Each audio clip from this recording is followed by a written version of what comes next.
tous les combats, toi, j'ai été un petit peu de tous les combats autour des droits humains. Je ne dirais pas les droits de l'homme, parce que je suis passée à Pontivy devant le monument des fédérés. J'ai vu qu'il était question de la Déclaration universelle des droits de l'homme, et je constate que les droits de l'homme n'ont pas toujours été les droits des femmes. Voilà, donc c'est un petit peu de ce sujet-là que je vais vous parler. Alors, on m'a demandé la semaine dernière, quelqu'un m'a demandé, mais est-ce que l'UDB est féministe? Et toi, est-ce que tu es féministe? Alors j'ai trouvé la question un petit peu stupéfiante, et je me suis souvenue de cette phrase de l'écrivaine Rebecca West, qui dit « Je n'ai jamais été capable de définir précisément ce que voulait dire le féminisme. Je sais seulement qu'on me désigne comme féministe chaque fois que j'exprime des sentiments qui me différencient d'un paillasson. » Et j'ai trouvé ça assez juste, sachant que je n'aime pas beaucoup les mots qui se terminent en « iste ». Voilà, féministe, marxiste, oui, ce sont des choses importantes, ce sont des outils de travail, on s'en sert quand on en a besoin, et on range les outils quand on n'en a plus besoin, mais en tout cas, ce ne sont pas des dogmes. Alors, permettez-moi quand même, avant d'entrer dans le sujet, de quelques remerciements, et de rendre hommage à quelques personnes sans lesquelles je ne serais certainement pas ici. Alain Kerverne, voilà, qui m'a précédé d'1 an dans l'engagement à l'UDB et qui a soutenu ma fonction d'élu avec beaucoup d'abnégation, et je peux vous dire qu'il en faut de l'abnégation. Et puis Paul Guéguignat, qui a été élu à Saint-Yvi et qui nous a offert un abonnement au peuple breton comme cadeau de mariage avant notre départ au Japon, en espérant une adhésion rapide à l'UDB, ce qui fut efficace. Voilà. Et puis, puisqu'il est question de la création... 4 fois pour adhérer, ça c'est la petite anecdote, mais oui. Tu m'avais raconté que tu as eu du mal à adhérer. Oui. C'est une petite anecdote, mais... J'ai eu du mal, j'ai eu du mal, effectivement. Je crois que la situation des femmes qui entraient en militantisme au moment de la création de l'UDB allait beaucoup plus vers la vie associative que vers la vie politique. Mais ça, c'est une question d'histoire dont on va parler. Je voudrais rendre hommage aussi à quelqu'un sans qui je ne serais pas là, parce que quand l'UDB a été créée, l'UDB ne s'est pas créée, ça n'a pas été de la génération spontanée. L'UDB a été précédée par d'autres militants internationalistes, pacifistes, de gauche, et je pense, parce que nous sommes à Pontivy, je pense à Émile Masson. Moi, sans Émile Masson, je ne serais pas ici.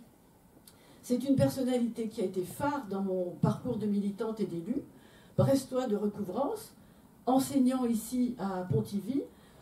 Il a combiné socialisme, culture bretonne et amitié entre les peuples, et je pense que sans la lecture d'Émile Masson, je ne serais pas ici. Et puis, il serait aussi malhonnête de parler d'Émile Masson sans parler de sa femme Elsie Masson, qui a traduit des articles étrangers censurés. Elle était galloise, hein, et inaccessible. Avant et pendant la Première Guerre mondiale, elle a fait circuler clandestinement des appels à la paix. C'est pour moi une référence très très importante. Une anarcho-socialiste qui n'a pas fait de moi une anarcho-socialiste, mais qui a révélé que je n'étais pas domesticable. Je suis disciplinée, mais pas domesticable. Alors, je crois que je leur dois à tous les deux mon engagement actuel à l'Université européenne de la paix, au collectif pour l'abolition des armes nucléaires. Voilà. Et puis, il est important pour moi aussi de signaler la présence d'historiens dans cette salle, parce que vous connaissez le proverbe africain, tant que les lions n'auront pas leur propre histoire, l'histoire de la chasse glorifiera toujours les chasseurs. Donc, bravo aux historiens qui remettent les choses à leur place. Alors, j'avais lu, bien sûr, au moment de la création de l'UDB, j'avais lu, bien sûr, comment peut-on être breton. Mais comment 1969. Oui. Oui, plus tard. Mais j'ai adhéré en 73. Oui, au moment de mon adhésion, j'avais lu Comment peut-on être breton, et j'avais constaté que Morvan-le-Besque ne posait pas la question comment peut-on être bretonne, hein.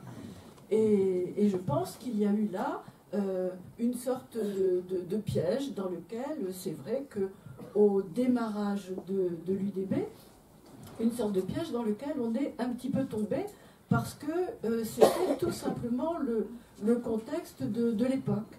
Quand tu as parlé du contexte, tu as parlé des militants. Il y avait aussi des militantes. Ah, voilà. Et donc j'ai cherché sur Internet qui étaient ces militantes.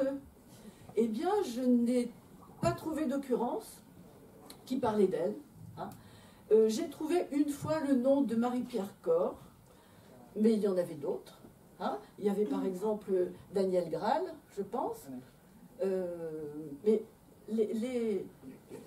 on ne retrouve pas leur nom sur Internet. Et ça, c'est très intéressant parce qu'elles étaient là, elles existaient, elles militaient, mais elles étaient invisibles, hein.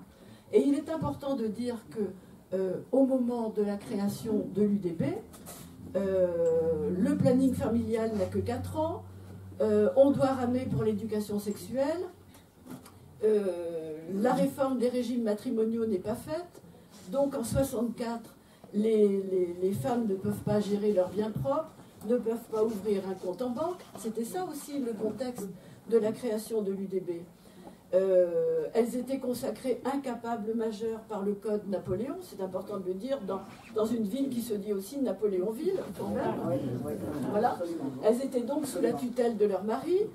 Le texte disant que toute femme qui désire s'habiller en homme doit se présenter à la préfecture de police pour avoir l'autorisation, ce texte n'a été abrogé qu'en 2012, hein, quand même. Bon. Donc je voulais quand même mettre l'accent sur un certain retard à l'allumage. Voilà.